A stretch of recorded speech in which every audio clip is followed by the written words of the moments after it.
Savoir pitcher, c'est super important dans le monde actuel. Mais si, tu sais, le pitch, te présenter en 30 secondes au cas où tu rencontrerais le job de ta vie dans un ascenseur. Non, mais en réalité, c'est très utile quand tu es dans une réunion de réseautage ou quand tu rencontres des professionnels pour la première fois. Mais ce n'est qu'un tout petit aperçu, certes concentré et ciblé, mais bien loin de montrer l'étendue de ce dont tu es capable. Pour en avoir rencontré un paquet, je suis convaincue que les entrepreneuses et entrepreneurs de ma région ont des qualités géniales et sont une force pour faire bouger les choses. J'ai rencontré des personnes formidables et dont le travail mérite d'être présenté en profondeur, avec sensibilité et authenticité. C'est ce que je te propose avec Anti-Pitch.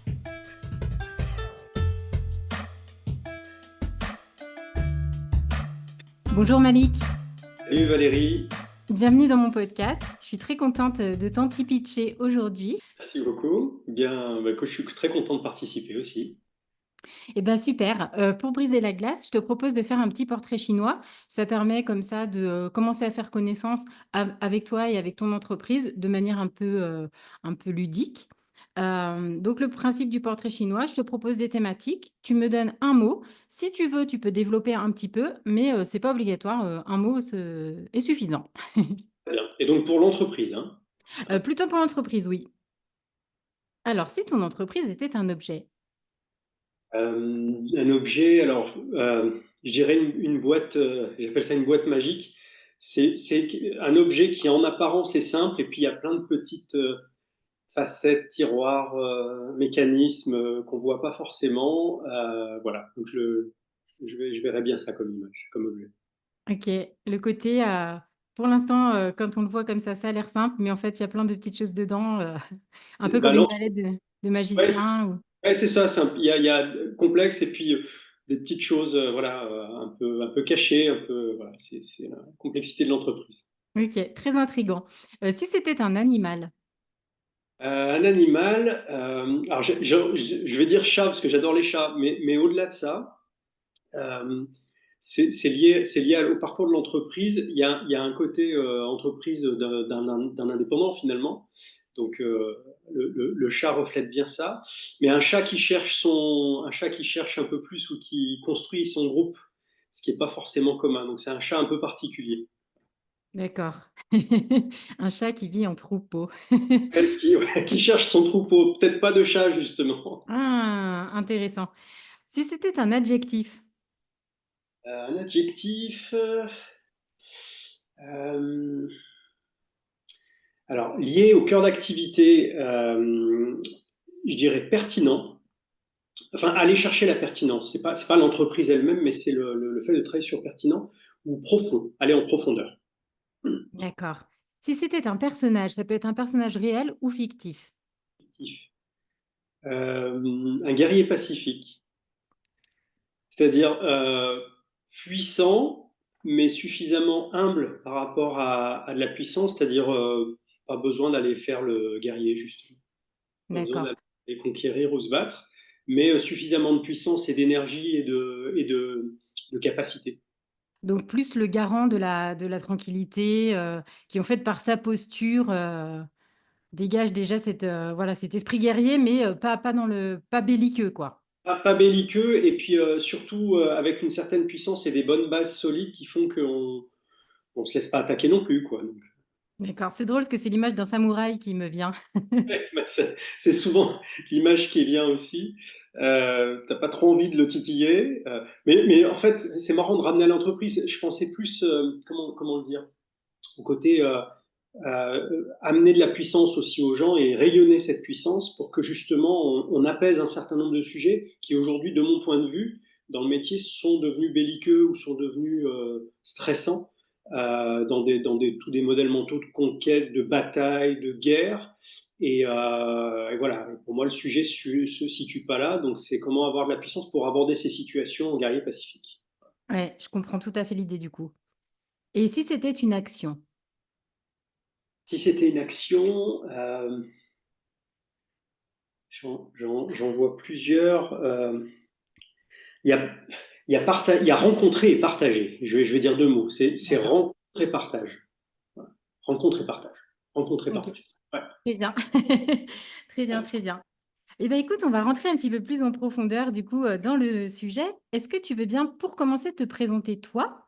Ça peut être sur le versant uniquement professionnel ou tu peux aussi donner des éléments personnels si ça te semble pertinent.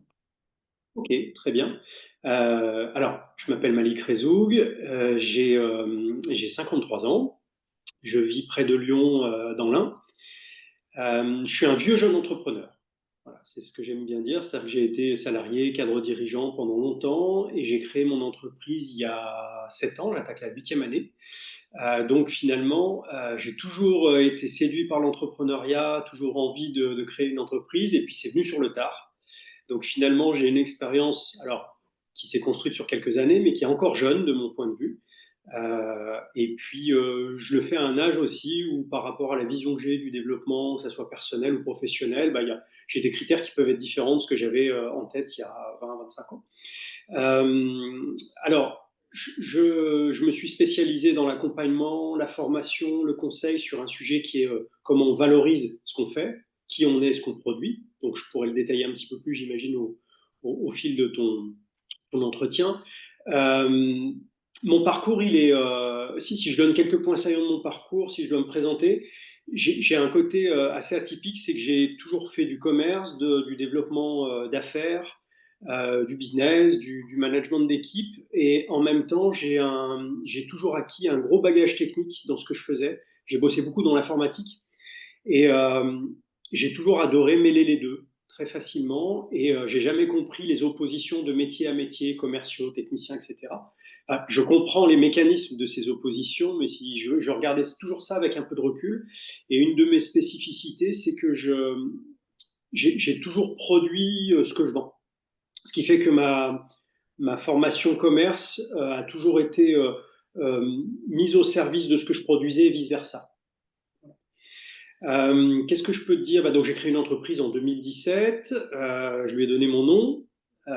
C'était ma Et question suivante, mais ah, c'était ça, bah, j'anticipe. Bon. bah ouais, Donc, vas-y, c'est parti. alors, au départ, je l'ai appelé Émergie, mais j'ai changé ce nom en 2012. J'étais très sensible à ce qui émerge de la relation. Voilà, donc j'avais fait un clin d'œil à ça. Et puis j'ai décidé de la renommer en 2012, pardon, en 2012, en 2022. J'ai fait un saut temporel. Euh, j'ai déposé mon nom comme marque parce que je me suis quand même dit dans mon métier d'accompagnement, de conseil, il y a quand même une dimension interpersonnelle importante. Les gens choisissent aussi une personne. Et j'ai décidé de l'appeler Malik Rezoug Co. Et le co, si je peux faire un petit arrêt là-dessus, il est lié à plein de choses. Il est lié à des mots qui sont importants dans mon activité, la co-construction, le conseil, la co-création.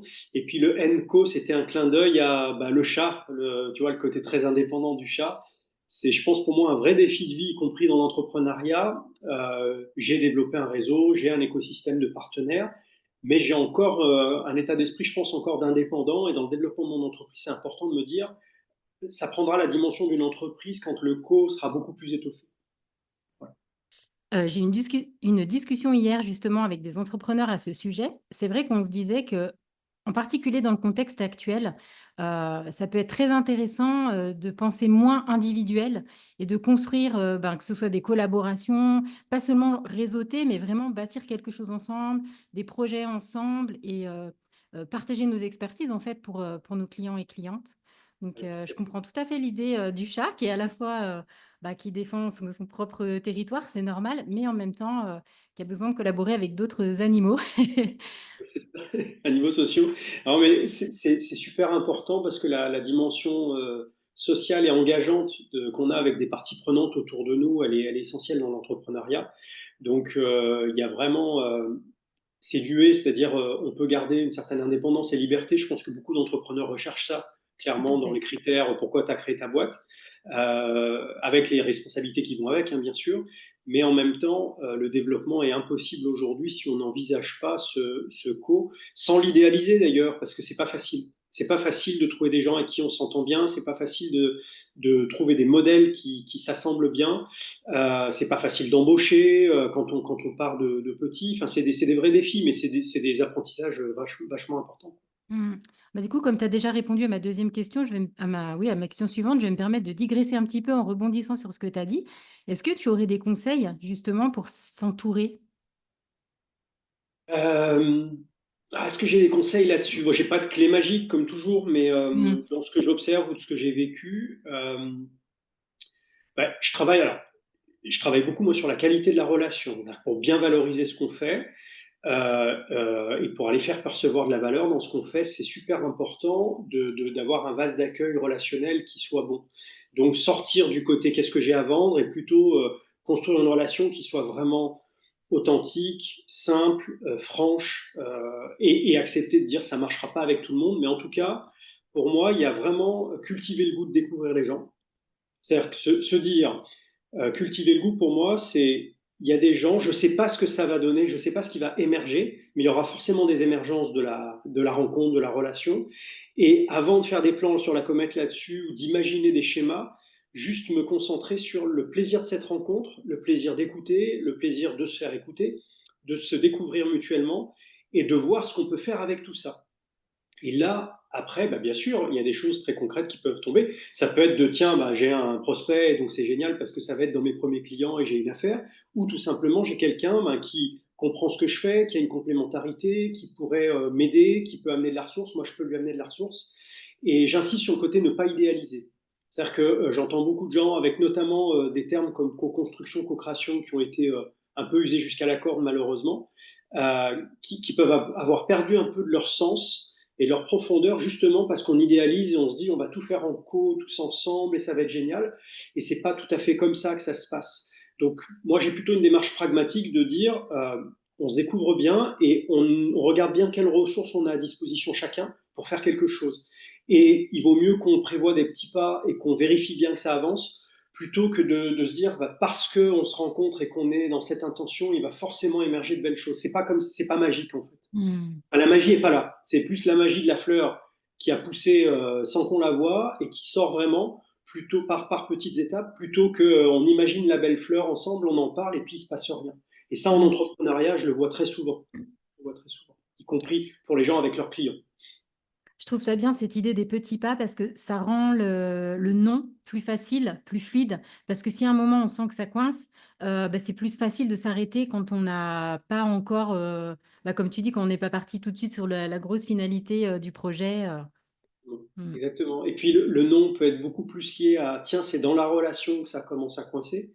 Parce que tout ce qui est transactionnel, tout ce qui est technique, tout ce qui est même financier, c'est pas toujours facile, mais ça se traite beaucoup plus facilement quand les bases relationnelles sont saines. Quand Oui. les intentions, les valeurs partagées, la compréhension mutuelle, le respect et l'accueil de différences aussi fortes.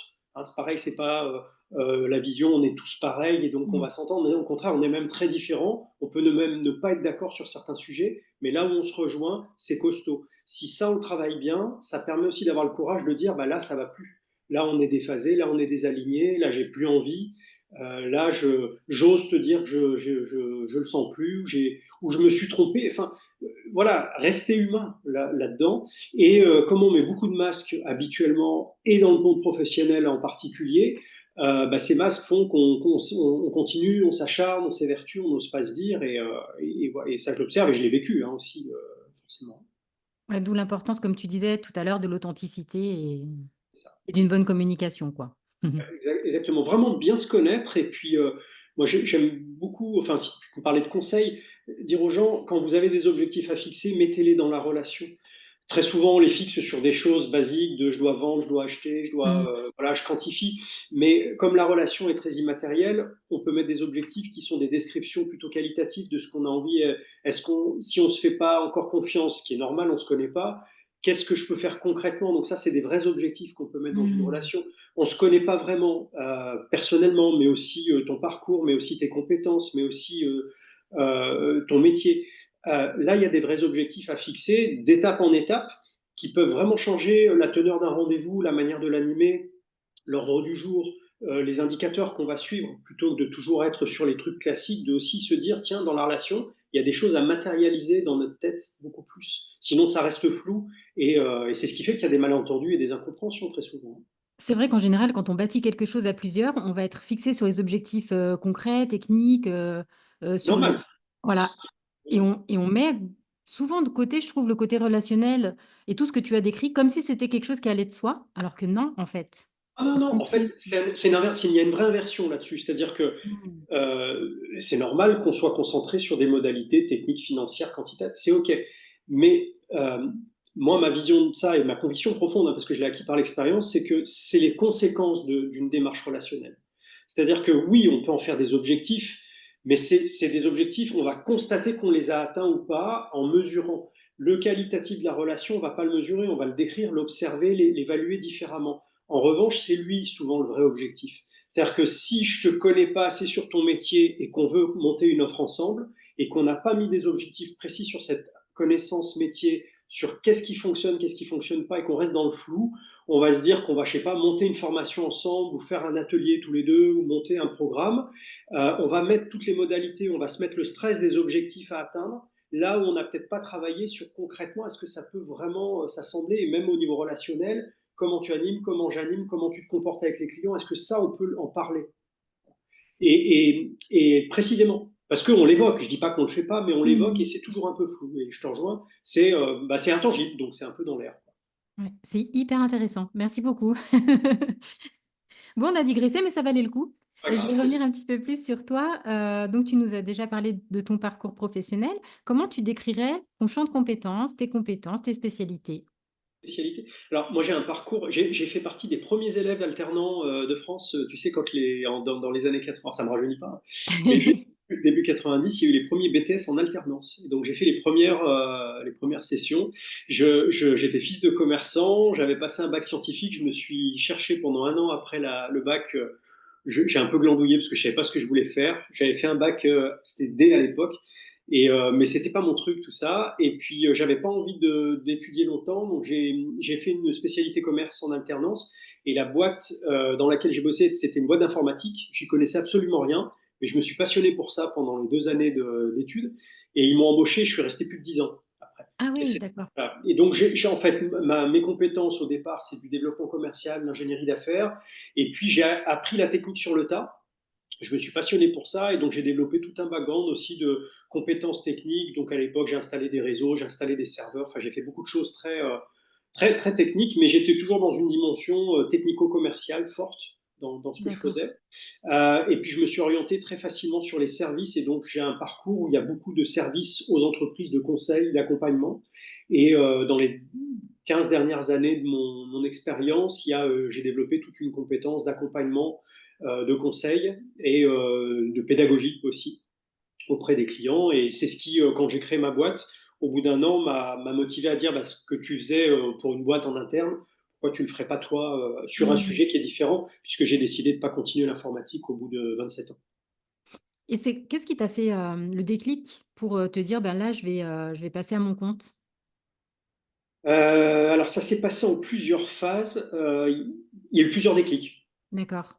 Le déclic de je me lance, il est venu de différents événements de vie qui m'ont. C'est toujours un peu ça, tu as des choses qui t'arrivent et qui te montrent, tiens, il y a un truc à apprendre ou à observer là, qui fait que le sens de ce que je faisais, je ne le trouvais plus.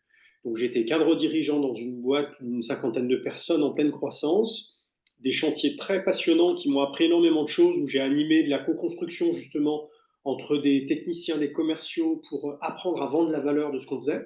Donc D'accord. j'ai acquis une expertise que j'utilise aujourd'hui dans mon activité comme ça, mais j'ai failli aller au burn-out. Mmh. C'était passionnant ça, mais je courais de partout et je me suis un peu cramé là-dedans. Et alors j'ai failli, j'ai vraiment Ouais. arrêté à la limite en 2016. Je me suis arrêté un mois et demi et de ma vie, ça m'était jamais arrivé de m'arrêter comme ça. Donc D'accord. j'ai eu un premier signal. Et puis le deuxième signal, c'est que quand j'ai repris, j'ai eu un autre événement de vie qui a fait que tout a été désorganisé. Et je me suis dit, je peux plus bosser comme ça. Et ça correspondait en même temps à une période où je me posais des questions sur quand est-ce que tu te lances, t'aimerais bien te lancer, t'aimerais être plus libre, Mmh. plus indépendant. Et à l'époque, je suis rentré au centre des jeunes dirigeants. C'était fin 2015. Et donc l'année 2016, ça a beaucoup brassé pour moi, j'avais une commission de co-développement au centre des jeunes dirigeants, qui est pour les gens qui arrivent en première année, qui permet de travailler sur c'est quoi ta problématique finalement. Et le groupe de travail et le codev m'a permis de faire cracher finalement ce qu'il fallait que je crache, c'est bon, j'étais intrapreneur dans ma boîte, en gros, ils m'ont dit, mais bah, quand est-ce que tu te lances? Depuis le temps, tu as envie d'y aller, vas-y. Et puis, bah, j'étais dans les peurs de, bah, en ce moment, ça brasse, c'est compliqué, etc. Mais en même temps, le déclic a été, bon, bah, j'annonce que je vais arrêter, mais je vais me laisser le temps de créer ma boîte. D'accord. 2016, j'ai annoncé ça en avril-mai, et j'ai créé ma boîte en 2017. Donc ça m'a laissé le temps. J'avais créé une agence en Savoie pour avec une équipe de 10 personnes. Donc ça m'a permis de passer le relais, ça m'a permis d'accompagner mon ancienne boîte, donc de faire un truc un peu malin sur les quelques mois, de commencer à faire mes marques pour transmettre. Et puis il y a eu un deuxième déclic en 2017, enfin plutôt en 2018, où pendant un an, je me suis cherché sur un projet qui n'a rien à voir avec ce que je faisais, Ok. qui n'avançait pas. Mais j'avais une super idée. Mais tu vois, j'étais en mode, je vais être, ça y est, start-up, idée innovante, enfin voilà. Ok. Donc t'as l'ego aussi qui joue beaucoup là-dessus. J'en parlais beaucoup. J'avais beaucoup de gens qui disaient, ouais, super, super, mais j'avais rien d'autre que ça, quoi, finalement. Et c'est là où je vois bien un truc auquel je tiens, c'est des fois, c'est pas l'idée qui compte, c'est bien les rencontres ou ce que tu sais faire qui va être déterminant. Et donc l'idée, je l'ai laissée de côté, j'ai fait le deuil en me disant, bah non, ça sera pas ça, avec le côté, putain, t'en as parlé à tout le monde pense que tu vas faire ça, et puis bah, on se rend compte que c'est pas grave, hein. Au contraire, il vaut En mieux. effet. Et en fait, je me suis dit, bah tiens, enfin, j'avais un besoin, une nécessité de rentrer de l'argent, hein, parce que je vivais un peu sur mes réserves depuis un an. Et donc j'ai dit, je vais faire de la prestation de service, mais pas en informatique, mais je vais la faire bah, sur ce que j'ai fait les dernières années, à savoir valoriser un modèle de service, une offre de service correctement, vendre la valeur, mettre en place un process de vente. Ça, c'est des sujets précis. Quand j'en parle autour de moi, il y a plutôt de l'écho. Et j'en ai parlé autour de moi en disant, bah, tiens, je testerais bien ça comme nouvelle activité. Et là, j'ai des gens qui m'ont dit, bah, viens me voir, parce qu'effectivement, depuis le temps que tu nous en parles, ça peut être intéressant. Et donc, ça a été vraiment le schéma inversé de, j'avais pas une idée précise, mais j'avais des ressources précises. Ok. Et Hmm. je suis allé avec pas d'offre, pas de tarif, rien, plutôt en mode, on se rencontre, on va voir ce qui émerge. Et c'est là qu'au bout de quelques rencontres et puis mes premières prestations, je me suis dit, il y a une pépite et j'ai décidé de faire de mon activité l'accompagnement, la formation sur ce sujet qui est comment on apprend à valoriser ce qu'on fait. D'où l'importance pour toi de cet aspect de rencontre et d'émergence, puisque c'est ce que tu as vécu. Donc, Complètement. tu en es le premier le premier sujet. Exactement, exactement. En fait, il y a un truc sur lequel j'ai pas tilté. Je parle beaucoup d'effectuation. Je ne sais pas si tu sais ce que c'est. Pas du tout. Bon, c'est une démarche, c'est une sorte de démarche entrepreneuriale, philosophie entrepreneuriale, qui est basée sur des principes, notamment de faire avec ce que tu as et engager les parties prenantes avec toi en chemin. D'accord? Donc, tu es plutôt dans une D'accord. logique de face à l'incertitude, tu vas partir de ressources certaines qui sont en gros qui je connais, qui je suis dans ma personnalité et qu'est-ce que je sais faire. Chose immatérielle, mais que tout le monde a à sa disposition. D'accord? Et donc, ça prend le contre-pied d'un schéma classique qu'on apprend encore beaucoup dans les incubateurs, etc., hein, qui est il te faut une idée, il te faut un business plan, un projet et des moyens et éventuellement des financements. Et là, tu prends le contre-pied qui est plutôt bah, avec ce que j'ai, je vais fixer des objectifs. Donc, avec ce que j'avais, je savais que je pouvais potentiellement vendre une ou deux prestations et surtout engager les premières personnes. Mais donc, le pas est moins ambitieux, mais il te permet de viabiliser ce que tu fais, c'est-à-dire de dire, bah tiens, ça engage des gens, donc je peux continuer. Voilà. Alors que l'idée dont je te parlais et que j'avais pas abouti, qui est liée notamment à la base qui est derrière et qui était dans la musique, elle était très précise dans ma tête, mais c'est un peu comme une recette où si tu n'as pas les ingrédients, tu fais pas la recette.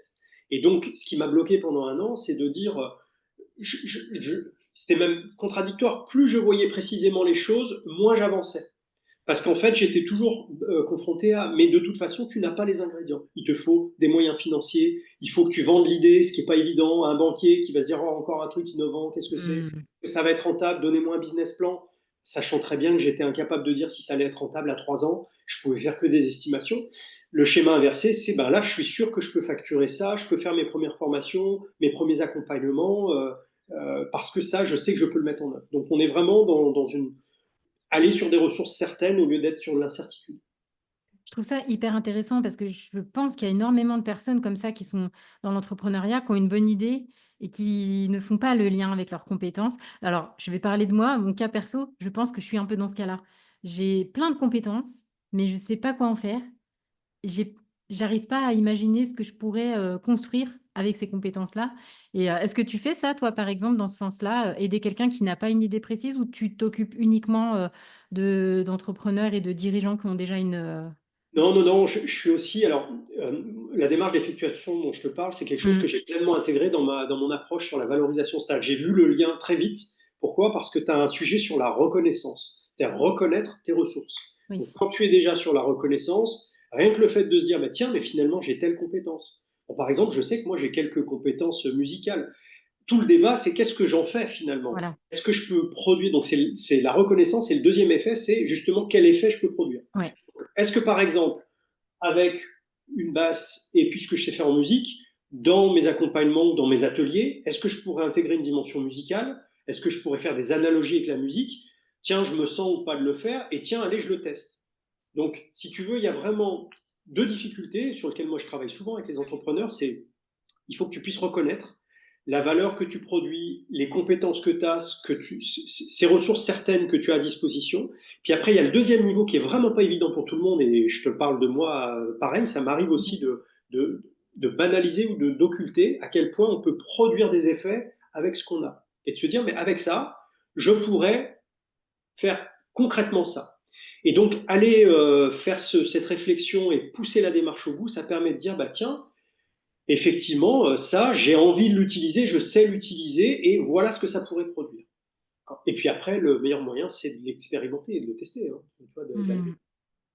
Ne pas avoir peur de tester, en effet. Euh, donc, engager des gens sur la route aussi. Et donc, pareil, il Mm. vaut mieux s'engager sur des petits pas que tu maîtrises plutôt que de se lancer dans des grands pas très ambitieux. Alors après, il y a tout le storytelling entrepreneurial qui aide pas parce que ça complexe beaucoup les gens. Effectivement. Comme tu as des visionnaires, tu as des gens qui ont été visionnaires, tu as des gens bon, qui font des trucs fantastiques. Ça reste une minorité, mais c'est pas le reflet de l'entrepreneuriat. L'entrepreneuriat du Mm. quotidien, il y a une certaine banalité, mais qui est belle, qui est des gens qui font des choses simples et qui font. Et très souvent, les entrepreneurs sous-estiment à quel point c'est puissant ça. Alors, ils se complexent sur je suis pas le Jeff Bezos, le Elon Musk, mais c'est pas grave, on s'en fout. Voilà, ça c'est des profils de gens qui, au contraire, eux, ont une idée précise, mais ils vont se donner les moyens et ils le font. Et le gars veut aller sur Mars, il va aller sur Mars. Et qu'on l'aime ou qu'on l'aime pas. Donc c'est une autre vision de l'entrepreneuriat, tu vois. La quasi-totalité des entrepreneurs du quotidien, comme nous, raisonnent vraiment sur très pragmatique. J'ai ça, j'en fais quelque chose. Mais très souvent, c'est comme la prose de Jourdain, ils le font sans le savoir, tu vois. Donc moi j'aide à aller mettre de la conscience là-dessus, par contre, à aller mettre un peu la lumière et dire méthodologiquement comment on peut travailler là-dessus. Hmm. Bah, alors, moi, je te rejoins là-dessus. C'est aussi quelque chose que je fais, moi, dans mon activité, et notamment à travers le podcast. Rien que le fait, des fois, juste de poser des questions, la personne prend conscience, comme tu dis, comme Monsieur Jourdain, quoi, d'avoir ces compétences-là, parce que pour eux, c'est tellement évident, tellement facile, qu'ils ne se rendent pas compte que pour une autre personne, ça peut être quelque chose de très complexe et de précieux. Il y a un principe, moi, que je vois beaucoup dans un des freins à la perception de valeur de la part, par exemple, du prestataire ou des clients, c'est que quand on est dans un mode d'excellence qu'on a l'habitude de déployer, où on est bon, donc c'est quoi? C'est fluide, on le fait facilement, on le fait très vite, et les gens très souvent disent, moi, je sais pas comment tu fais ce truc-là, moi, j'y arrive pas. Bon, quand on est dans cette zone, qui est une zone d'excellence, le revers de la médaille, c'est que très souvent, on banalise justement. Ah bah ça me prend pas beaucoup de temps, assez normal, assez facile. Donc voilà, c'est de travailler là-dessus qui est intéressant. Et très souvent, c'est le miroir extérieur qui va faire dire mais attends, c'est vachement chouette ce que tu as fait. Regarde ce que ça a produit. Parce Hmm. que on a cette difficulté de ne pas le reconnaître. C'est ça. Ouais, tu as très bien clarifié. Oui, et du coup, je me suis rappelé ce que je voulais dire. La deuxième chose, c'est par rapport au fait, alors déjà d'en prendre conscience, et puis bah, comme tu l'as dit deux fois déjà au cours de ce podcast, bah, ensuite de savoir comment le valoriser, comment en parler et comment l'utiliser. Oui, oui, c'est-à-dire que tu as quelque chose au cœur à faire qui est très, très intime aussi.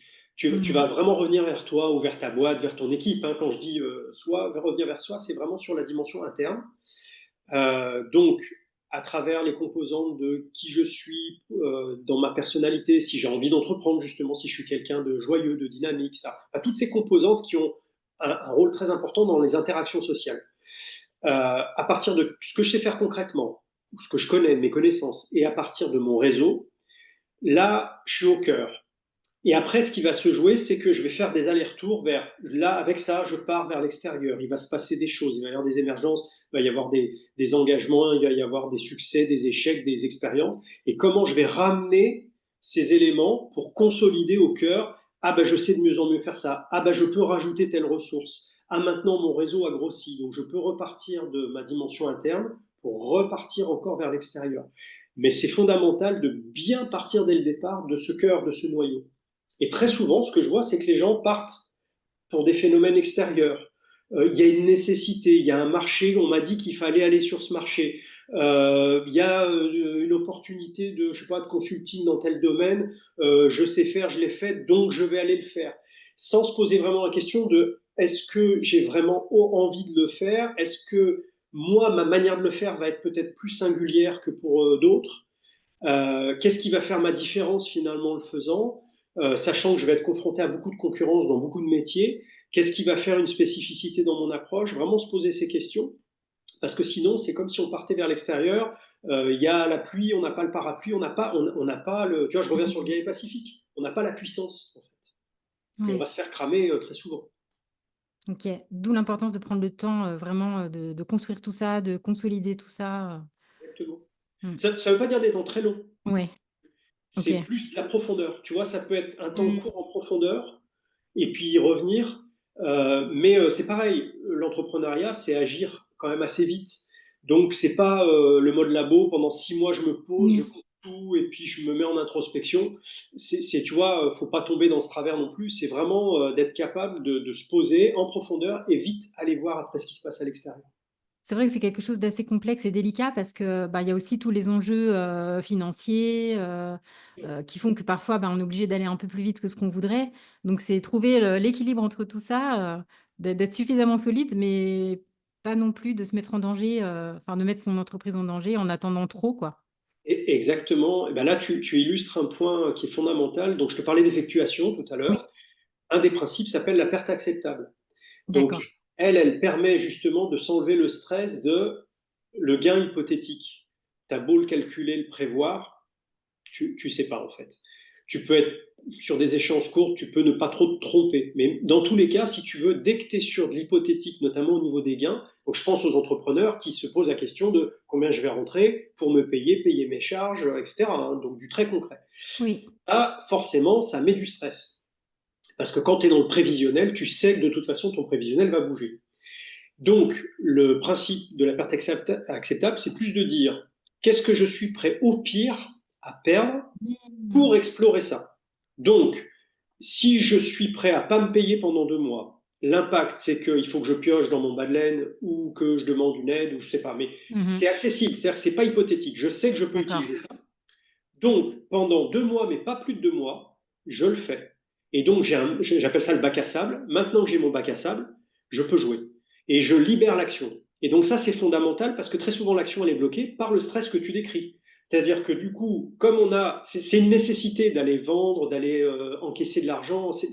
L'entreprise fonctionne aussi comme ça. Mmh. Mais c'est pas des objectifs en soi, tu vois. C'est pareil. C'est se remettre sur, c'est une conséquence de la démarche qui est indispensable. En revanche, il faut que je maîtrise mon risque au départ sur comment je me lance dans cette aventure. Et là, D'accord. je peux dire, ben, je suis OK pour le faire 3 jours par semaine si je suis encore salarié, parce que j'ai un temps aménagé. Je suis OK pour ne pas me payer. Je suis OK pour me payer tel niveau pendant telle période. Et là, c'est très précis. Et en fait, la plupart des entrepreneurs n'aiment pas prendre des risques démesurés, contrairement à l'image véhiculée de visionnaire C'est casse-cou. vrai. Ça arrive, mais c'est très rare. C'est tellement passionnant, je crois que je vais te garder 2 heures, en fait. Ah, j'aurais pas 2 heures. En perte acceptable, j'ai Dommage. fait. On va parler un petit peu plus des personnes que tu accompagnes. Est-ce que tu peux nous parler un petit peu alors de manière générale ou avec des cas précis, bah, quelles sont les personnes que tu accompagnes en général, dans quelle démarche et puis comment, sous quelle forme? Très bien. Alors, on va dire, j'ai deux grandes catégories d'entrepreneurs. J'ai des indépendants, donc vraiment des chats, pour revenir sur l'animal OK. de. Donc, des gens qui sont. Moi, j'ai essentiellement des gens qui sont dans des métiers de service quand même et de conseil, d'accompagnement. D'accord. Donc, où il y a une dimension immatérielle forte. Ça D'accord. peut être des gens aussi qui ont des solutions techniques à valeur ajoutée, mais il y a toujours une grosse quand même dimension de service. Et là où je suis le plus à l'aise, parce que je viens de ce métier-là, c'est vraiment les gens qui font de l'accompagnement, du conseil, de l'expertise, mais quel que soit le domaine. D'accord. D'accord. Et donc j'ai des indépendants, et puis j'ai des TPE-PME qui sont dans les mêmes métiers, mais où tu as une complexité liée à, il y a une équipe, il y a du management, il y a une taille un peu plus importante, etc. Dans tous les cas, là où ça se réunit, c'est que je les aide à valoriser pleinement qui ils sont et ce qu'ils font à travers leurs prestations, leurs offres. Et l'idée, c'est de les aider à le faire tout au long de la relation. Donc, j'aborde les phases très amont de découverte, prospection, vente, et toutes les phases d'après, comment je produis les prestations, comment je gère la relation avec le client et comment je développe. D'accord. La démarche de valoriser, c'est vraiment un fil conducteur qui n'est pas juste fixé sur la vente. En revanche, j'ai un gros focus sur le commerce, puisque de par ma formation et de par les demandes sont souvent faites par je suis un producteur finalement de mes services, je ne suis pas un commercial. Donc, comment il faut que je tourne mon offre, comment je la présente, comment je la vends. Et donc, ma spécificité, c'est d'être très à l'aise avec ce public-là, puisque justement, le débat n'est pas tant d'être un technicien de la vente, c'est plutôt de bien savoir valoriser pour aborder la vente plutôt comme on est, sans se dénaturer. Donc j'ai 90% de mes clients font du business, vendent, mais à la base, c'est des gens qui produisent leurs services. Ça, c'est important pour moi, pour mon positionnement, parce que c'est un vrai parti pris de dire je vais me positionner là, au cœur de leur activité. En périphérie, on va travailler sur la vente, le marketing, sur la manière de tenir le discours, sur la manière de produire les prestats, etc. Ça, c'est des sujets indispensables, mais qui sont périphériques. Par contre, il y a vraiment ce sujet qui est souvent oublié, et ça, c'est ma spécificité de dire, moi, je vais t'apprendre à valoriser ce que tu fais, et tu vas voir comment on va le déployer. Et selon le contexte, ben, je démarre, donc je vais être plus focus prospection-vente. Mon offre, j'aimerais la restructurer, donc je vais revoir comment je construis mon offre, comment je la reconstruis. Et puis, j'ai une activité bien établie, je voudrais développer, étoffer mon modèle économique. Est-ce que je pourrais monétiser différemment? Est-ce que je pourrais arrêter de vendre du temps, etc. Mais j'ai déjà une activité installée. Et est-ce que tu peux m'aider? Donc, tu vois, j'ai pas mal de sujets en entrée qui sont très périphériques. Et à chaque fois, je ramène d'abord sur comment on va utiliser la démarche de valorisation pour aller mieux adresser ça. Donc, j'aide à vendre, j'aide à prospecter en se réconciliant aussi avec le sujet pour beaucoup Oui. d'entrepreneurs de ce profil. J'aide à mettre en place un vrai processus de vente par la valeur, c'est-à-dire on ne va pas vendre la solution ou le service lui-même, mais surtout les effets, les impacts qu'il produit dans l'environnement du client. On va écouter différemment, donc il y a un vrai processus de vente à installer là-dessus. Et puis après, on va piloter le modèle d'affaires et faire évoluer le modèle économique pour valoriser au maximum ce qu'on fait, mais pas qu'économiquement non plus. Bah, écoute, super. Tu as répondu à une question que j'allais te poser. Tu as anticipé. C'était justement par rapport à cette valorisation, si c'était sur l'aspect monétaire ou si c'était plutôt sur la communication. Mais finalement, tout ça, c'est des sujets périphériques parce que l'essentiel, c'est bah, déjà de reconnaître cette valeur et puis de savoir la partager. J'ai envie de dire, je ne sais pas si c'est le bon mot, mais Ouais, c'est ça, c'est exactement ça. C'est-à-dire qu'il y a une dimension qualitative incontournable qui est oui, même plus importante et elle accueille la dimension financière et économique. Et donc, il y a des leviers de l'un à l'autre. Monétiser, par exemple, quelque chose comme un modèle où tu fais travailler des clients ensemble, moi j'expérimente ça depuis plusieurs années, dire voilà, tu vas mutualiser des ressources, donc tu vas plus être dépendant tout à fait uniquement de ton temps. Et il y a une valeur aussi qualitative qui va se créer de qu'est-ce qui émerge quand les gens se rencontrent. C'est pas lié à mon expertise, c'est lié à la rencontre. Et donc ça, il faut le valoriser dans le discours, il faut le valoriser dans le modèle, il faut le penser sur la gestion de l'entreprise, la manière de faire évoluer l'offre, comment je le vends, est-ce que c'est forfaitaire, est-ce que voilà. Et donc, on arrose effectivement tous ces sujets à partir d'un truc toujours au cœur, c'est quelle valeur ça a. Hmm. Et du coup, concrètement, dans la manière dont ça se déroule, alors peut-être que je me trompe, mais je pense que tu appliques à toi-même tout ce que tu viens de dire. Donc j'imagine que tu accompagnes tes clients de manière individuelle, mais aussi en groupe, et que ça te permet aussi de faire émerger des choses. Voilà, bah, vas-y, explique-nous un peu ça, l'aspect concret. Alors, j'ai la chance sur ce sujet. Je dis pas que je suis pas le cordonnier mal chaussé sur certains aspects, parce que ça serait pas humble. Mais j'ai quand même la chance de quand même bien incarner ce que je prône depuis des années. D'abord parce que je l'ai vécu avec mes équipes avant de créer ma boîte. J'ai animé ça pendant 5 ans, si tu veux. Et donc je l'ai vécu. J'étais vraiment au cœur du truc. Et ensuite, en créant ma boîte et en le pratiquant, tout ce que je prône sur la manière de mettre en place le process de vente, de structurer l'offre, je l'applique. Ça, il n'y a pas de souci. Voilà. Quelques trous dans la raquette des fois forcément, mais Hmm. globalement, effectivement, je l'applique. Et effectivement, depuis le début, par exemple, quand j'ai démarré, donc je t'ai dit en 2018, j'ai vraiment pris cette décision. l'année 2019, ça a été l'année où d'emblée, j'ai dit, je vais pouvoir faire en sorte de pouvoir travailler à distance avec les clients, de pouvoir. Donc, moi, j'avais Zoom en 2019 déjà, à D'accord. l'époque. Et puis, bon, il y a eu l'année Covid, etc. Et tout le monde disait, bah, Zoom, c'est quoi, machin. Et moi, j'étais déjà content de me dire, bah, finalement, je suis pas trop dépendant de mes déplacements. Après, c'est plus le sujet, est-ce que les gens sont dispo et peuvent. Hmm. L'année 2020 était un peu plus compliquée, forcément, mais mine de rien, le fait de dire, bah, je peux facilement faire travailler les gens à distance, ça change mes manières d'animer, ça change les formats d'accompagnement, mais c'est un plus, bah, ça, je l'avais intégré. Voilà. Mhm. 2022, j'ai acté de dire, ben, il faut systématiquement qu'il y ait une dimension collective dans mes accompagnements, à savoir, jusqu'à 2022, j'avais des gens en individuel, enfin ce que j'appelle exclusif plutôt. C'est-à-dire que par exemple, j'ai du temps de séance, j'ai du temps en entreprise, en intra, chez les gens, mais c'est pour eux. Mhm. Et je sentais bien qu'il y a des gens, quand je les faisais se rencontrer ou se parler, il se passait des choses. Et donc 2022, j'ai vraiment acté de dire ton modèle va vraiment intégrer systématiquement le fait qu'ils puissent travailler ensemble sur des sujets communs. D'accord. Et, bah, j'ai du coup, alors là, je suis parti un peu de l'idée aussi, hein, donc tu vois, c'est une démarche, on peut faire les deux, hein, mais Oui. j'avais l'idée de dire il y aura des formats un peu plus fixés des sujets, parce que je les retrouve depuis quelques années, et donc ceux-là, ça va être des prétextes à vous les faites pas juste en individuel avec moi, vous les faites avec d'autres.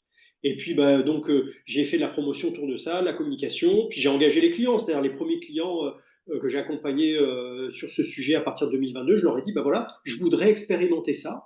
Est-ce que vous êtes OK? Et puis, sous réserve que ça soit pertinent, et ça l'était, et Mhm. puis j'ai lancé. Et donc ça, effectivement, ça m'a permis d'étoffer le modèle. Est-ce que tu aurais constaté une erreur fréquente et récurrente que font un peu tous tes clients et clientes?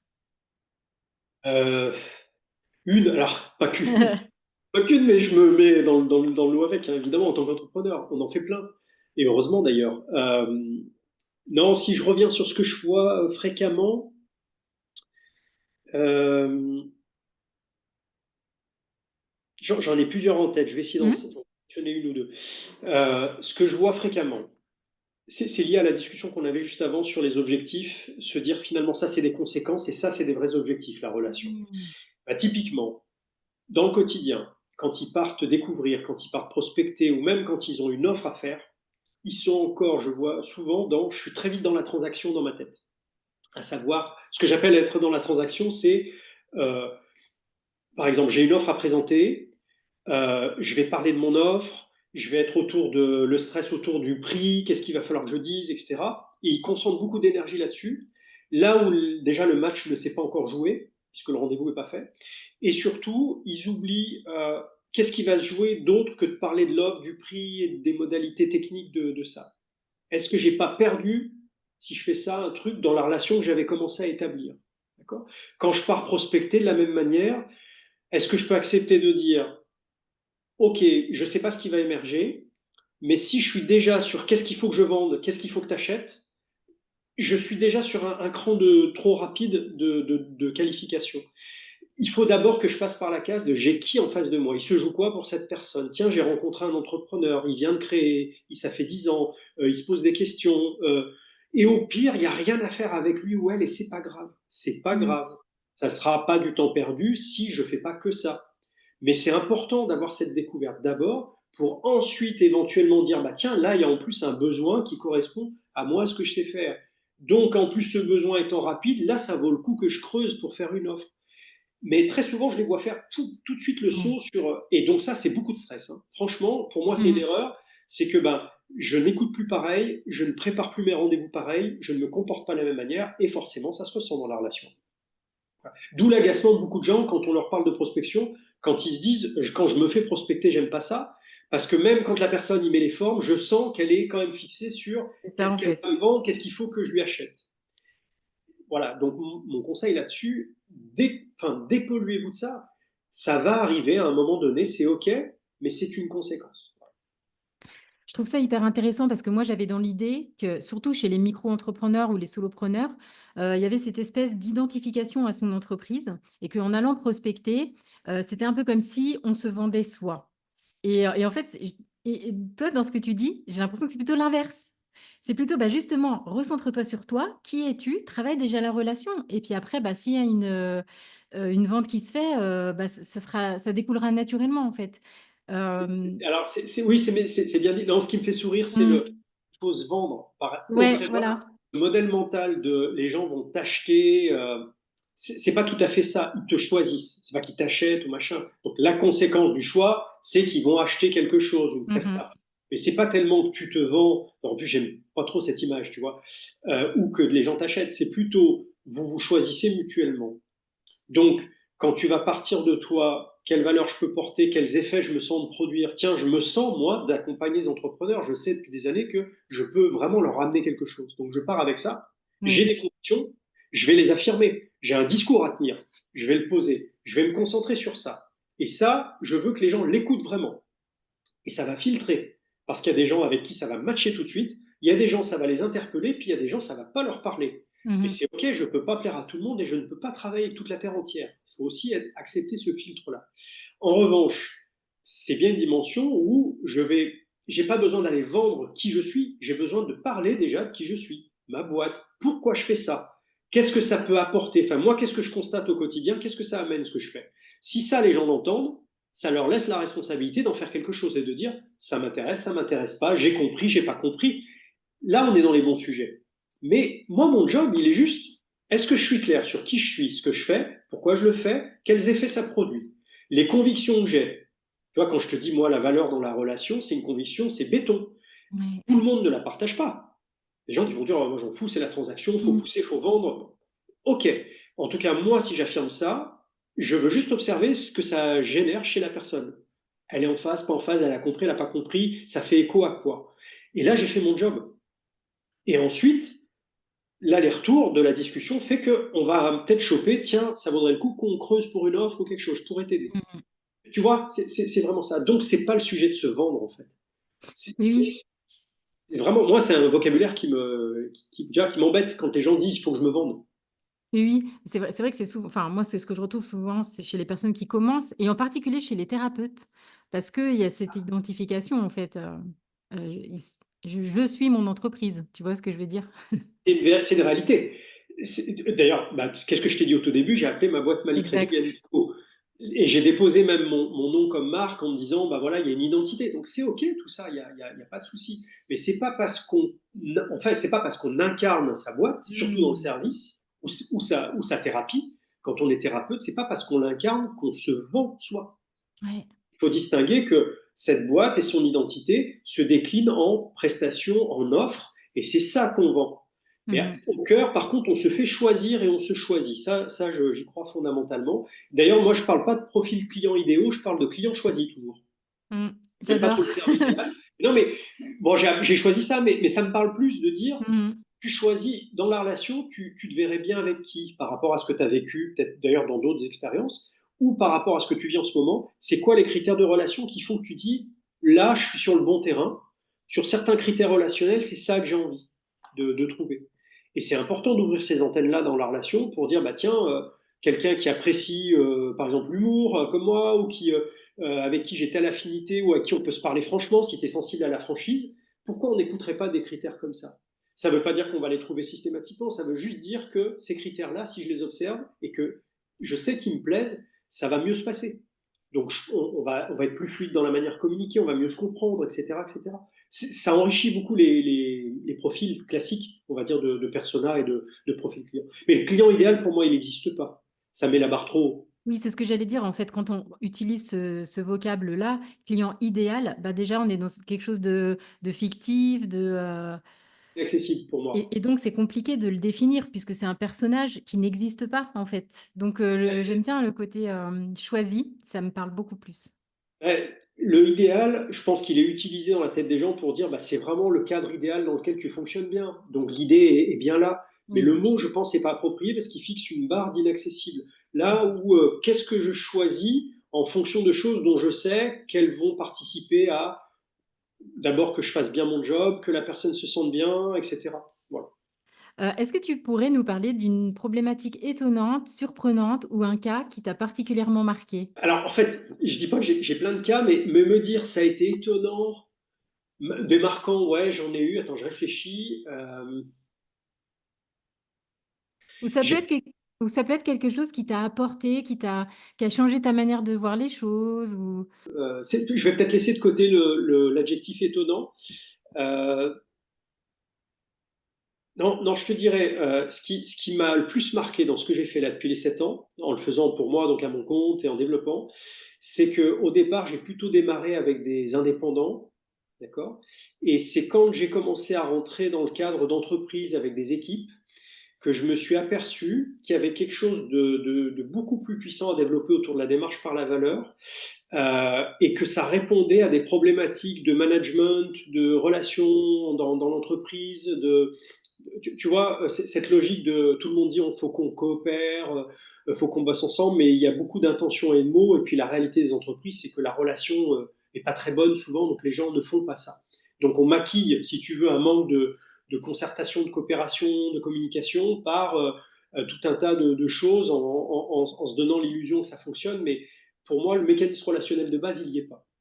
Et donc, en travaillant sur la valeur avec des indépendants, j'ai déjà pu valider pas mal de choses qui les aident bien, mais j'ai vu, si tu veux, sur les cas en équipe, que l'incompréhension de métier à métier, que le cloisonnement, les fameux silos dont on parle Oui. souvent, ce manque de passerelle, ce manque de vision commune, ce manque de vraie coopération, c'est-à-dire on a un vrai but commun auquel on contribue tous, par la démarche, par la valeur, moi ce que je trouve étonnant et puissant, c'est que je pense qu'il y a un champ à explorer encore que moi je n'en ai pas vu le tiers du quart. Et pour avoir vu des effets de tiens, ça réconcilie vraiment des gens qui pensent même pas à travailler ensemble sur certaines tâches. Elles sont dans la même entreprise, elles ont des informations sur les mêmes clients, mais il y a pas la passerelle. Et moi qui suis pas un partisan de faut casser les silos, j'aime pas trop cette image. Je pense qu'au Mhm. contraire, c'est bien que les gens aient des identités métiers précises. C'est les passerelles qui sont importantes en fait. D'accord. Donc, qu'est-ce qui va interagir entre le technique et le commercial, comme souvent c'est un peu la guéguerre, notamment dans le service. Tu as Oui. vendu n'importe quoi, tu as produit n'importe quoi, en gros c'est ça, hein, la guéguerre qui se passe à chaque fois. Bah, c'est quoi? C'est la déresponsabilisation de mais j'étais pas là pendant que tu vendais, mais j'ai pas fait la démarche de venir t'accompagner, tu m'as pas impliqué, et puis tu te plains de la prod, mais maintenant que tu as vendu, tu te déresponsabilises et puis tu passes au nouveau prospect. Et donc, comment, par la démarche, par la valeur, on peut travailler sur une zone commune qui va nous parler à tous les deux. Si tu me parles de tes objectifs de vente chiffrés du trimestre, moi je suis producteur, ça ne me parle pas. Si je te parle de mes accompagnements, la technicité de mes trucs, mes interventions, ça ne va pas te parler. En revanche, ce qui se joue dans la relation avec notre client, notre compréhension commune du contexte, comment on va pouvoir le développer ensemble, ça, malgré nos différences métiers, on peut se rejoindre. Quand les gens se rejoignent là-dessus, c'est magique. Donc tu vois, c'est le côté pas étonnant, c'est le côté magique de ça que j'aimerais beaucoup encore pousser sur les années à venir. Pas une énième technique de management, mais plutôt dire la démarche par la valeur peut vous aider fortement sur la partie managériale, Hmm. sans être une nouvelle énième mode managériale comme on en a trop malheureusement. Juste Ouais. revenir sur si on s'occupait bien de la relation entre les gens autour du sujet de la création de valeur, franchement, il y a des choses à faire. Est-ce que tu saurais nous dire ce que ton entreprise n'est pas? Ça me fait rire parce que j'ai appris qu'on ne définissait pas parce qu'on n'est pas, Hmm. plutôt parce qu'on est. Donc, non, mais je peux te dire quand même des choses que je fais pas, on va dire. Euh, déjà, moi, je suis pas positionné comme un consultant classique. Je fais du conseil, j'ai de l'expertise à apporter, mais il y a beaucoup une phase d'implication et de responsabilisation des gens avec qui je travaille pour que eux-mêmes produisent des choses, eux-mêmes prennent conscience et s'impliquent. Donc déjà, je suis pas un cabinet de conseil classique sur le sujet de la Hmm. valorisation des services ou de l'offre qui viendrait auditer, dire il faut faire ça et laisser les gens faire. Moi, j'aime bien accompagner, j'aime bien former, j'aime bien partager et co-créer des choses avec les clients. Ce que ça n'est pas, c'est pas une multinationale, ça ne le sera jamais, même si ça se développe et je le souhaite, donc passer du chat au troupeau. Euh, Qu'est-ce que je peux dire d'autre? euh, C'est encore pas tout à fait une école comme j'aimerais que ça soit, puisque ça c'est un de mon projet de cœur pour les années à venir. Il y a une dimension pédagogique très forte dans ce que je C'est drôle, fais, j'allais t'en parler. et donc bon, bah, c'est quelque chose que je travaille, hein. Et il y a déjà une logique de on vient apprendre ensemble. Mais c'est pas matérialisé encore plus que ça. Donc pour l'avenir, aujourd'hui, c'est pas l'école telle que j'aimerais qu'elle soit. D'ailleurs, sachant que pour en avoir discuté autour de moi, je nommerais pas ça école. Je pense que je nommerais différemment. Mais dans la logique, j'ai toujours rêvé de quelque chose lié à l'enseignement et à la transmission. Et donc là, j'ai la matière pour le faire. Parce que je m'aperçois qu'il y a vraiment quelque chose lié à comment on apprend aussi à faire par la pratique. Hein, d'accord. C'est pas les salles de classe, le prof qui dit. Mhm. C'est pareil, c'est pas consultant qui dit c'est comme ça. C'est pas prof qui dit la valeur c'est comme ça. C'est plutôt qu'est-ce qu'on vit autour du sujet, qu'est-ce que j'apprends, mais qu'est-ce que j'amène moi aussi et qu'est-ce que j'apprends aux autres. Du coup, j'ai deux autres questions. Euh, à l'heure actuelle déjà, est-ce que tu travailles tout seul, est-ce que tu es le seul qui t'occupe de tes clients-clientes ou est-ce que tu as des collègues, est-ce que tu partages ça ou pas? Je sais pas si ma question Alors, est claire. non, c'est très clair. Mm. Alors, je suis plus tout seul depuis, on va dire, ça fait 2 ans que j'ai un peu mis le temps. Tu vois, j'ai mis 5 ans à vraiment, et j'en étais conscient, mais vraiment à passer le pas de dire, tu pourras pas développer l'entreprise si tu es le seul producteur, même avec un modèle mutualisé, Mm. même avec un modèle un peu hybride. Je reste dépendant ma boîte est dépendante de moi et c'est ma vulnérabilité, hein, comme plein d'indépendants. Donc j'ai créé des partenariats, j'ai commencé à dire avec qui je pourrais commencer à coproduire, co-animer des choses. Mais c'est assez long, c'est un vrai chemin pour moi, hein. C'est pas facile Oui. à construire. Mais en tout cas, j'ai déjà acté depuis plus de 3 ans que toute la partie administrative était déléguée. Donc j'ai quelqu'un que tu connais qui s'appelle Patricia qui gère la partie administrative pour moi. Et puis surtout, j'ai développé sur la partie prod, c'est-à-dire production des services et pédagogie, un partenariat avec une entrepreneur qui est Bénédicte de la société Lukea et avec qui on commence à co-animer depuis quelques mois des sujets. Et le but, c'est de développer ça fortement. Euh, et puis j'ai identifié des personnes qui pourraient potentiellement à terme devenir des animateurs, des formateurs, des conseils. Mais pour moi, c'est un long chemin. Oui. En tout cas, la voie, le chemin est pris de dire ça ne sera pas dépendant que de Malik. La Mm. réalité, c'est que ça l'est quand même aujourd'hui. Il ne faut pas se mentir. Mais D'accord. en tout cas, voilà, c'est un des axes stratégiques que je prends sur les années à venir. Et donc l'école que tu as en tête, qui s'appellera peut-être pas comme ça, ce On, serait. on m'a dit école, ça donne des boutons, visiblement. Écoute, J'aime moi j'ai bien le été mot maîtresse école. d'école pendant 15 ans. Ah, Donc, je découvre, je ne savais pas du tout. oui, donc ce sera pour former des formateurs ou pour, quand tu dis école, c'est école des dirigeants? Ouais, bah c'est un peu les deux. En Ok. priorité, c'est les entrepreneurs, leurs équipes. D'ailleurs, tu vois, je te dis, j'ai des entrepreneurs, mais quand ils sont en équipe, je travaille aussi avec leurs collaborateurs qui sont Hmm, plus ou moins engagés au niveau de la direction ou pas, d'ailleurs. Des fois, ils d'accord. sont voilà, collaborateurs. Mais en tout cas, de dire, c'est déjà pour les gens dans l'entreprise, c'est un lieu où ce sujet, on le partage, on vient rencontrer, on vient partager l'expérience avec d'autres, on se rend compte que des métiers très différents, on a les mêmes problématiques. Donc il y a vraiment ce côté école et école pour entrepreneurs et leurs équipes. Et bien évidemment, vivier de gens qui deviennent pas que des ambassadeurs de ça, mais aussi produisent et participent. D'accord. Donc, oui, c'est un vrai vivier pour moi. Hmm, ça donne envie en tout cas.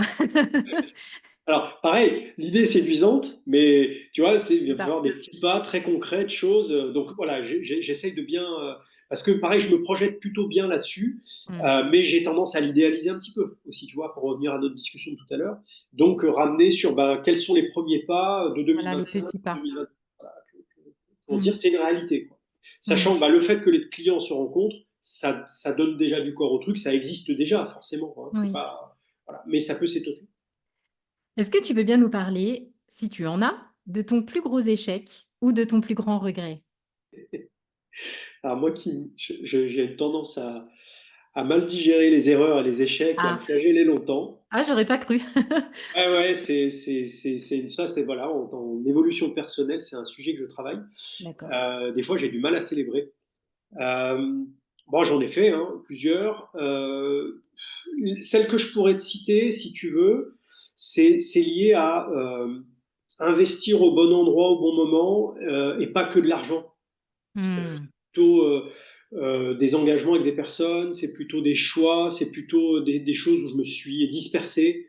Euh, on- Quand on rencontre beaucoup de monde et selon son caractère, hein, moi je suis très sociable, donc forcément très tourné vers l'extérieur. Un des travers, ça peut être de l'enthousiasme, de se lancer sur plein de choses, de dire ça va être possible, mais oui, pas se donner assez de frein. Et du coup, ouais, de me dire qu'il y a des temps, même de l'argent que j'ai investi, même pour me faire accompagner sur certains sujets où, avec le recul, j'aurais pu m'éviter ça. Ça m'a appris, mais pas toujours non plus. Il y a eu des fois où ça n'a pas été productif. Ça, c'est un peu un regret, si tu veux, en termes même de gestion de boîte, de me dire, avec les dernières années, j'aurais pu peut-être être plus sage sur certains choix. Bon, après, la bonne nouvelle, c'est que maintenant que j'ai cette expérience, même un peu douloureuse des fois, je sais que je suis un peu mieux armé pour la suite. Mais D'accord. j'encouragerais les gens à être très précautionneux sur les choix et les engagements qu'ils prennent, parce que c'est beaucoup de temps, beaucoup d'énergie, beaucoup de désillusions quand ça marche pas, beaucoup d'incompréhension. Euh, et puis ça coûte aussi, hein, donc voilà, ça peut détourner de sujets sur lesquels on a de la valeur à créer, donc être très vigilant là-dessus. Et puis c'est dur, mais aller à l'essentiel, c'est vraiment garder très très peu de choses et se concentrer dessus vraiment. Hmm. Encore aujourd'hui, je pense que je fais beaucoup trop de choses différentes. Et D'accord. voilà, clairement, j'ai plein de sujets en tête, mais même dans les tuyaux. Et voilà, c'est l'image, hein, de creuser en profondeur ou d'avoir plein de petits trous qu'on a creusés à droite à gauche. Je pense vraiment que accepter de dire j'ai un sujet, je fais que ça, c'est super dur pour tout le monde. On a Et toujours cette tentation de fuite, en fait, d'aller un peu. Voilà. est-ce que tu fais partie de ces personnes enfin, pour qui choisir, c'est renoncer? Ou tu te dis ça un peu? Ah, justement, je pense pas assez. Tu Ok. vois, moi, choisir, c'est y arriver, quoi. Donc, Hmm. je parlais d'effectuation, mais pourquoi j'ai découvert ça, c'est pas pour rien, je pense, sur le chemin. C'est que moi, ça me fait vraiment travailler sur un schéma que j'ai plutôt naturellement inverse, qui est, j'ai le truc, je me donne les moyens, j'y arriverai quoi qu'il arrive, tu vois. Hmm. Alors Ok. que l'effectuation m'a appris j'ai découvert ça en 2016, et tu vois, je me le suis appliqué qu'en 2018 finalement. Mais maintenant, c'est intégré au quotidien. Ça m'apprend vraiment à chaque fois observer, de dire, attends, inverse le schéma. Euh, si tu forces trop le schéma, tu le détermines, tu vas louper des choses qui sont autour, qui font qu'il faut peut-être pas prendre ce chemin comme ça, il faut peut-être plutôt aller à gauche ou à droite. Ça t'empêche pas de garder le cap et l'intention, mais et moi je suis plutôt ça me fait chier de renoncer. Je m'excuse, c'est pas, Je t'en prie. c'est un cri du cœur. Non, mais voilà, c'est un vrai travail personnel de dire Hmm. non, ne le fais pas, ne le fais pas et euh, avec ouais, après une difficulté à dire non aussi des fois, tu vois. Mhm. Bon, c'est intéressant d'observer ça, mais moi j'encourage les entrepreneurs à se faire accompagner sur ces sujets aussi, tu vois, quelles que soient les disciplines, mais il y a plein de choses qui existent qui permettent de finalement de mieux comprendre comment on fonctionne et de mieux comprendre les mécanismes. Donc voilà, je suis pas partisan d'une méthode en particulier, mais plus du Hmm. principe de dire tu as des gens qui vont t'aider à prendre du recul sur tes Du schémas, recul, sur ce que tu exactement. produis, sur Hmm. voilà. Donc moi, choisir, c'est renoncer. Je le comprends intellectuellement très bien. Je l'intègre déjà moins au niveau émotionnel. Et puis dans les tripes et l'action, c'est pas toujours le C'est cas. dur, ouais. Ok. Tu as dit que tu avais du mal à célébrer, donc célébrons un peu. Quelle est ta plus grande victoire? Ou ta Ah, plus grande réussite? grande réussite. Bon, je sais pas s'il y en a une qui est plus grande, mais non, j'ai quand même fait le bilan en me disant j'ai 7 années d'activité, j'attaque la huitième, donc c'est un peu comme un cycle, hein. Hmm. Et je suis content de dire, il y avait rien, il y avait zéro, en fait. Enfin, il n'y avait pas tout à fait zéro, il y avait les ressources pour. Mais quand j'ai démarré, j'avais pas d'offre, j'avais pas de tarif, j'avais rien, j'avais pas de clients. Et j'ai vraiment bâti quelque chose un peu de zéro, mais pas dans le mode classique, la vision qu'on a de il part de Hmm. rien et réussit tout. Je ne considère pas avoir spécialement réussi quelque chose. J'ai juste réussi à faire sortir et émerger quelque chose dont j'ai réussi à, à l'étoffer, à le diffuser. Voilà, je sais que maintenant, il y a des gens qui me reconnaissent sur mon sujet. Je sais que j'ai encore plein de choses à découvrir, enfin, tu vois, et je suis content de ça, vraiment. De dire le sujet, c'est-à-dire quand on parle de valeur, il y a des gens qui m'associent à ce sujet maintenant, tu vois, qui se disent, bah, tiens, va voir Malik si tu dois travailler sur la valeur de ton offre, etc. Donc ça, déjà, je suis content de ça, vraiment très content de ça. Hmm. Et je suis content d'avoir réussi à me positionner sur travaillons ce sujet, parce qu'il y a plein de gens qui vont t'accompagner sur le coaching de vente, il y en a même sûrement bien meilleurs que moi, Mais en revanche, moi, ce que je sais faire sur la valeur va beaucoup t'aider. Ça manque aujourd'hui et là, je peux vraiment t'amener des choses. Donc, je suis content de ça. Ouais, cool. Très chouette. Un jour, on fera un podcast de 4 heures pour que tu m'expliques tout ton parcours parce que ça m'intéresse énormément. Si tu devais donner un ultime conseil, le conseil, suprême, ce serait quoi? Waouh. Ça me met la barre haut à chaque Oui, fois. Si je raisonne par rapport à des entrepreneurs en général, tu veux dire, oui, oui. revenez à vous sans vous perdre. C'est-à-dire accepter de bien partir de vous en revenant à vous, en acceptant un peu de temps d'introspection, de réflexion sur qu'est-ce qui m'anime vraiment, qu'est-ce que j'ai vraiment envie de faire, qu'est-ce que je me sens de faire, qu'est-ce que je sais faire. Faites-vous aider pour, s'il faut, de quelques personnes, et je suis là pour le faire aussi, pour identifier, prendre conscience de tiens, voilà les ressources que j'ai, euh, plutôt que de vous laisser guider par ce qui vient de l'extérieur. C'est soyez comme une balise qui est bien ancrée au fond de l'océan, là. Elle va brasser, ça va bouger, mais elle a toujours capacité à quand même rester relativement stable, déjà à flotter, à rester, à revenir. Et partez de vous et revenez vers vous assez souvent avant d'aller vers l'extérieur, nouveaux projets, nouveaux produits, nouvelles rencontres, etc. Prenez soin de ça, la valeur que vous avez, que vous vous reconnaissez, les ressources que vous avez, qu'est-ce que vous pouvez en faire. Je dirais, faites-en une gymnastique quotidienne, permanente, parce que se faire contrebalancer par l'extérieur, enfin, le contexte économique, social, politique des dernières années, ça s'amplifie, ça s'accélère, on va se faire brasser et c'est la vie, c'est comme ça. Donc, cette capacité à dire je peux être la balise qui peut bouger mais qui est ancrée, c'est fondamental pour moi. Et pas que conceptuel, c'est vraiment concrètement, je sais faire ça, je me suis fait brasser, je pensais faire ça, bah tant pis, avec cette ressource, je propose ça, j'essaye ça, je vais voir plutôt tel cible de client, du très concret. D'accord? C'est pas Mmh. juste une réflexion philosophique, même si ça touche beaucoup à, ça peut Mmh. être philosophique, hein, assez existentiel, mais c'est vraiment de dire très concrètement, je reviens pour faire quelque chose de ce que j'ai à ma disposition. Parce que l'extérieur m'aidera si je suis armé là-dessus. Sinon, l'extérieur va m'emmener là où il m'emmènera. Et je ne vais pas maîtriser les choses. Mmh. Bah, ta métaphore est très parlante, je trouve, on Oui, comprend bien, ouais, on comprend bien le concept. Est-ce que j'ai oublié de parler de quelque chose qui te semble important d'évoquer aujourd'hui? non, du tout, c'était super complet, et je te remercie. Moi j'ai oublié de mentionner quelque chose quand tu m'as demandé sur l'école, ce que je veux développer. Il y a un truc qui me tient à cœur. Bah, Mmh. tu en parlais des prochains pas. Bah, par exemple, pour 2025, l'idée, c'est que je voudrais essaimer dans différents lieux ou différents endroits liés à l'entrepreneuriat la logique de la démarche par la valeur. Puisque je te disais que c'est un sujet qui n'est pas périphérique et que très souvent, je vois beaucoup d'entrepreneurs travailler sur les sujets autour. Euh, Mmh. je me dis, il y a des endroits comme des incubateurs, des tiers-lieux, là où les entrepreneurs se rencontrent, où j'aimerais que le sujet valeur soit mis en conscience et soit intégré dans les pratiques ou le quotidien de ces lieux-là. Parce qu'il y a des formats qui le permettent, parce qu'on en parle, parce qu'il y a de l'accompagnement, etc.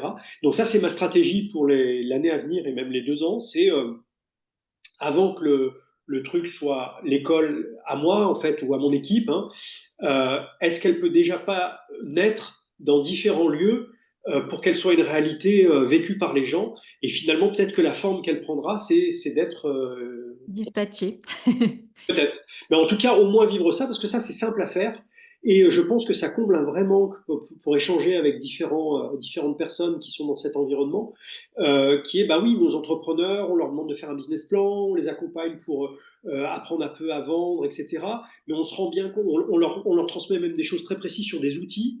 Et pour moi, il manque souvent, et dès que j'en parle, les gens me disent, mais ouais, ça serait rien que l'effectuation, tu vois, parler Ouais, ouais, d'effectuation, tout à fait. rendre ça aux gens parce que c'est vraiment très précieux. Et puis la démarche de valorisation. Donc voilà, comment je vais pouvoir rencontrer de plus en plus de lieux, d'environnements où les entrepreneurs se rencontrent et installer ce sujet.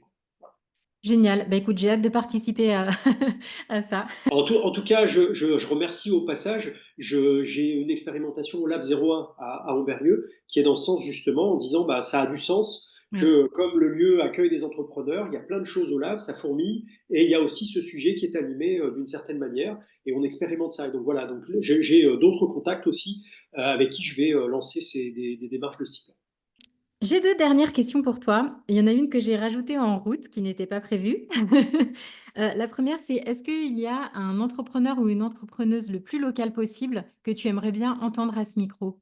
Ah, Euh, ah bah oui, j'en ai plusieurs en tête. Bah, il y a une personne avec qui voilà, je bosse beaucoup au quotidien et c'est Bénédicte dont je t'ai parlé tout à l'heure. Donc Oui, Bénédicte de l'UKA, j'adore son approche de la pédagogie. On s'est trouvé des atomes crochus très vite sur finalement, on parle de valeurs mais avec deux angles différents. Elle sur l'aspect pratique pédagogique et puis moi sur l'aspect comment ça s'intègre dans le modèle et puis dans les pratiques de vente et autres.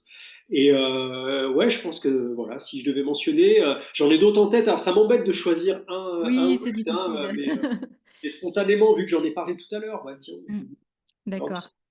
Et puis donc la question bonus qui n'était pas prévue, ce serait est-ce que tu aurais quelques lectures à nous recommander? Parce que moi je suis très, adepte des livres. Donc Ouais, si tu as ouais. des livres, soit sur la valeur ou soit sur, un sujet qui te touche? Alors, je regarde en même temps parce que j'en ai Mmh. derrière.